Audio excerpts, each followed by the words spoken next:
O mês de janeiro acabou de acabar e já deu uma prévia do que vai ser o ano de 2022 para o mercado financeiro internacional. Provavelmente vão ser tempos de quedas nas bolsas de valores, nas criptomoedas e praticamente na maior parte dos ativos que nós podemos investir. No vídeo de hoje eu vou mostrar por que eu tenho essa perspectiva, vou mostrar qual que é o principal driver causador dessa mudança de maré, que ao meu ver é o Fed, o Banco Central Americano. Vou mostrar por que está tendo essa mudança de maré e quais são os ativos também que eu vou me posicionar, que eu acredito que vão performar melhor na minha carteira nesse ano de 2022.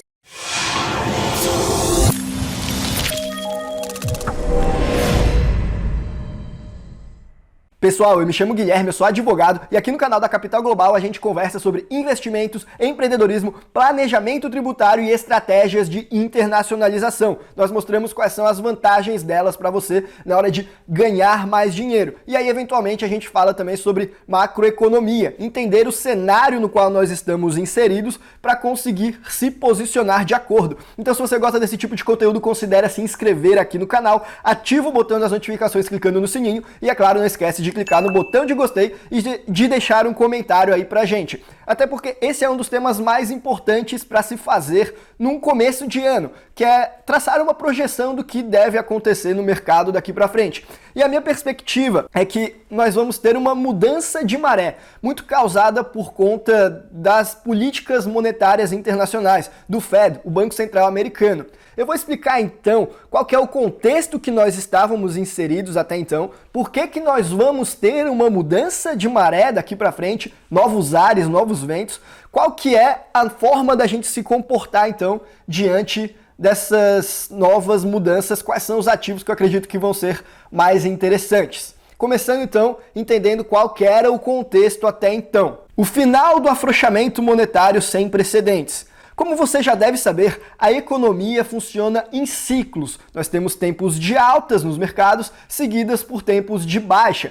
E isso foi uma contribuição da escola austríaca de economia, mas que acabou sendo um consenso pela maior parte dos economistas. A questão que começa a ter controvérsia entre os economistas é em como que nós devemos lidar com esses ciclos. O pessoal da escola austríaca, uma visão que eu até me identifico, acredita que os tempos de queda nos mercados internacionais, nas bolsas de valores, eles são algo saudável para eliminar os excessos, para expurgar aquelas empresas que não são tão produtivas assim e aumentar no longo prazo a eficiência dos mercados.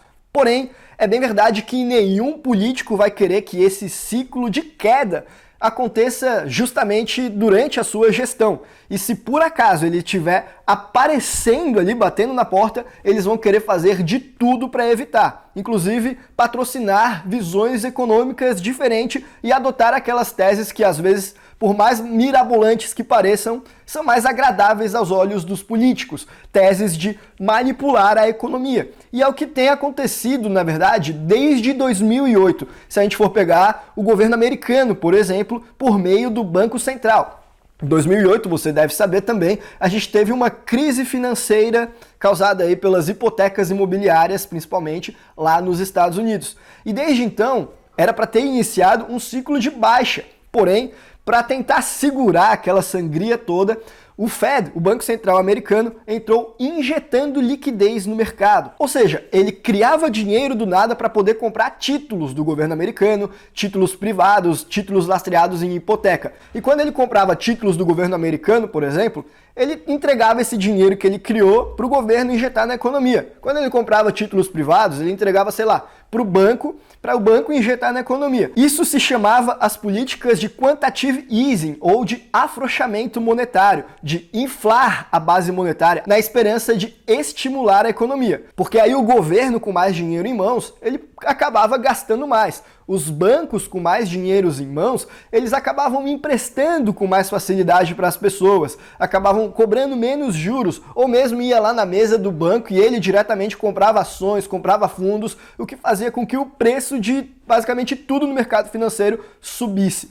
evitando, assim, que ocorresse esse ciclo de baixa. E a quantidade de dinheiro que o Banco Central Americano, o Fed, sozinho, injetou na economia no ano de 2021 é algo sem precedentes. Foi cerca de 120 bilhões de dólares, todos os meses. Isso sem nem contar todos os outros bancos centrais do planeta que estavam fazendo políticas parecidas com essa daí do Banco Central americano. E como consequência, eles conseguiram evitar a queda das ações por muito tempo. Na verdade, a gente já está no maior ciclo de alta de toda a história do S&P 500, que é o principal índice da Bolsa Americana. Estamos indo para o 13º ano sem que tenha havido aí uma correção significativa, tempos de baixa. Algo que não é normal de acontecer no mercado se você for olhar numa análise secular, por exemplo. O efeito colateral que o Fed gerou na economia. Então, em uma primeira análise, pode parecer até positivo que nós estejamos em um ciclo de alta tão grande, conseguindo manter as ações subindo pelo maior tempo consecutivo já visto na história.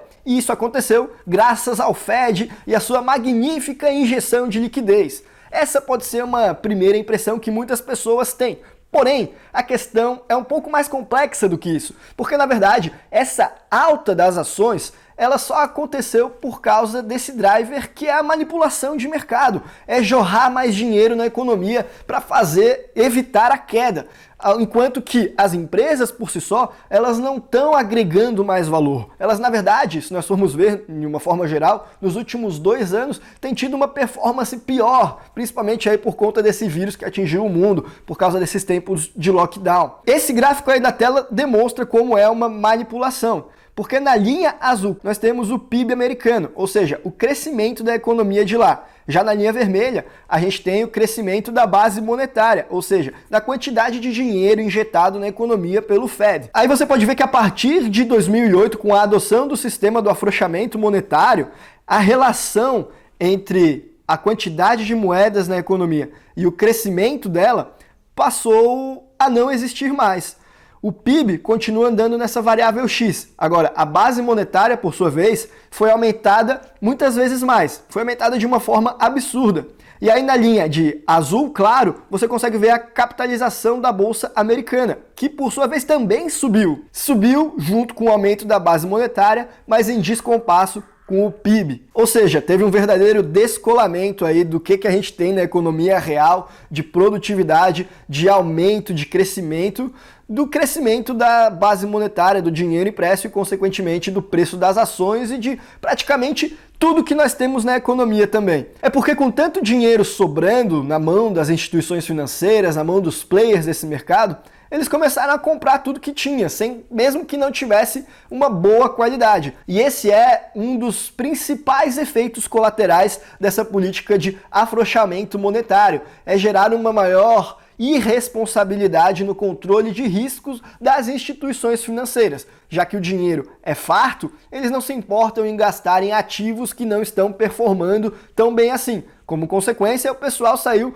comprando qualquer coisa, empresas que nunca deram lucro. E aí a gente teve esses valuation aí de diversas empresas fazendo IPO em preços estratosféricos. A gente teve negócios que nunca deram lucro, com o pessoal colocando dinheiro dentro e apostando que um dia eles vão dar de forma descomunal. Distorções de mercado que muito provavelmente foram causadas por causa desse dinheiro farto, por causa dessa manipulação dos bancos centrais, principalmente do Fed americano. E isso sem nem falar do principal efeito colateral causado pelo Fed, que é a inflação. Quando ele joga mais dinheiro na economia, ele infla a base monetária, ele aumenta a quantidade de moedas em circulação. Só que moeda, dinheiro, é um bem como qualquer outro. Quanto mais escasso, mais valioso. Quanto menos escasso, menos valor ele tem. E no caso do dinheiro, esse valor é medido com o seu poder de compra. Se tem mais dólares impressos na economia, menor é o poder de compra dele. Se tem menos dólares, maior vai ser o seu poder de compra. O mesmo vale para o real e qualquer outra moeda aí fiduciária que nós estejamos analisando. É por isso que antes uma caixa de leite custava R$1 e hoje em dia ela custa 3, por exemplo. O dinheiro perdeu o seu poder de compra porque existe mais dinheiro. Houve uma inflação da base monetária que fez a alta dos preços, a inflação dos preços. Como você pode ver aí na tela, o CPI, que é utilizado nos Estados Unidos para medir a inflação, é uma espécie de IPCA deles, o Índice de Preço ao Consumidor, ele atingiu o maior patamar em 30 anos. E o Fed, nos últimos 2 anos, com o aumento da inflação, diversos economistas avisando sobre esse risco.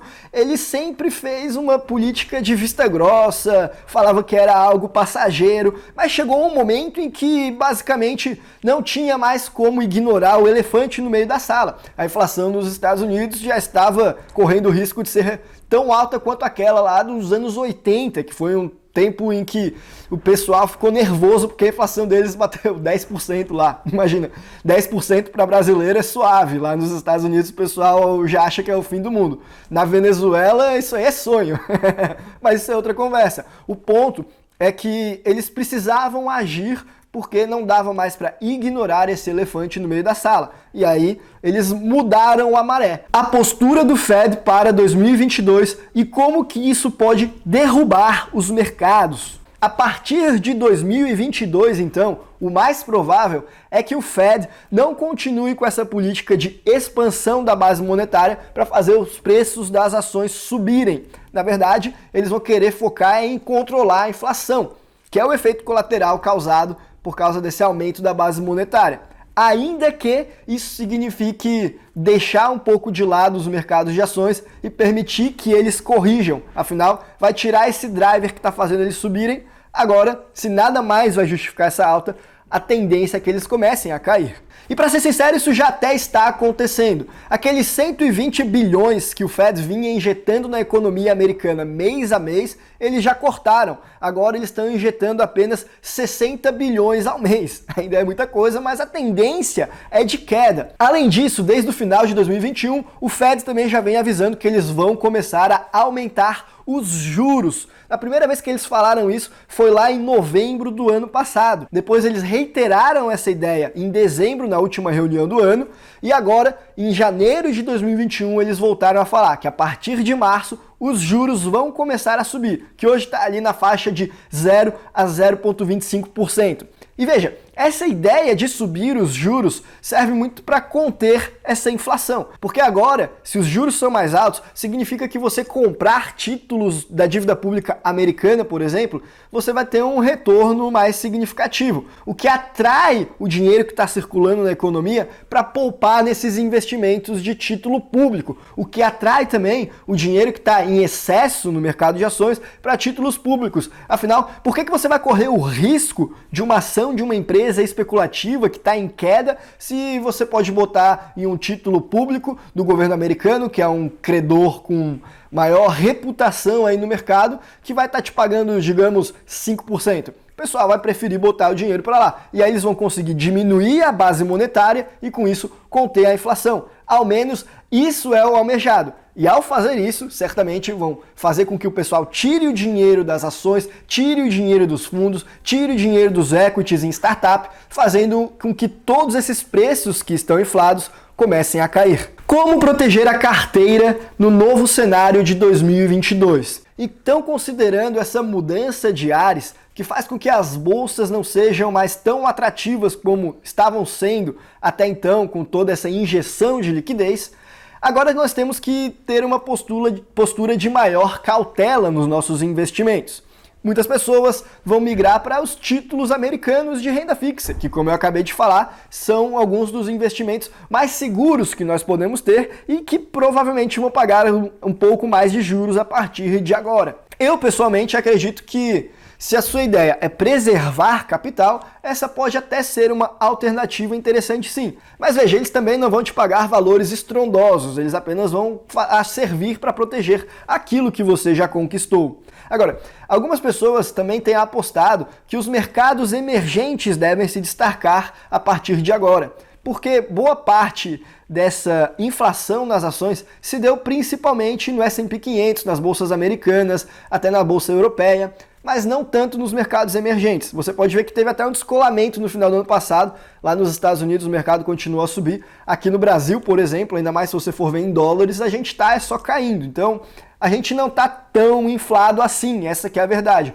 E isso pode atrair pessoas para cá. O Brasil tem seus diversos problemas. É um mercado especulativo. Não é um dinheiro que vai ficar aqui no Brasil para sempre investido, mas sim numa maneira de, quem sabe, quem está buscando uma performance um pouco mais alta nesses tempos de incerteza, se expor a um pouco mais de risco e vir para cá. Além disso, A minha perspectiva, onde está a maior parcela dos meus investimentos, que é a minha grande aposta para o ano de 2022, é o mercado de finanças descentralizadas. Eu até acredito que as criptomoedas em si vão acabar caindo ou vão ficar lateralizando nos próximos meses, quiçá nos próximos anos. Mas ali no mercado de finanças descentralizadas nós temos oportunidades de investimentos em renda passiva em dólares, oportunidades de staking, de lending, de farming, que eu já falei em outros vídeos que eu vou deixar aqui no izinho a playlist para que você possa conferir. E uma delas, que é o Anchor Protocol, por exemplo, está pagando juros de 20% ao ano em dólares se você injetar liquidez para o protocolo, emprestar dinheiro para o funcionamento dele. 20% em dólares, tá bom que vai ser na stablecoin, não é na moeda dólar propriamente, mas é uma performance que de qualquer maneira está muito acima de qualquer performance do mercado, extremamente interessante e é onde eu vou destinar boa parte dos meus investimentos. Eu também acredito que mesmo com a baixa do Bitcoin, esse vai ser um ano bom para mineração de criptomoedas, porque você consegue, com um custo para criar um Bitcoin, sei lá, pagar 20 mil dólares, o Bitcoin hoje está a 30 mil dólares, 35 mil dólares, você está fabricando dinheiro, você está pagando mais barato para depois vender lá na frente. Aí você transforma para stablecoin e é sucesso. Acredito eu que essas são as alternativas mais interessantes. Inclusive, eu até fui para o Paraguai na semana passada para visitar uma grande operação de mineração de criptomoeda e voltei extremamente entusiasmado com esse mercado. Eu fiz um vídeo sobre isso e em breve vai sair no canal, então se você é novo por aqui e gosta dessas oportunidades de investimentos alternativos, considere se inscrever para acompanhar os próximos vídeos. Eu tenho certeza que você vai gostar. Essa operação da mineração de criptomoeda, esse vídeo foi muito bacana, eu tô com os olhos brilhando até agora. E por hoje a gente vai ficando por aqui. Um abraço e até a próxima.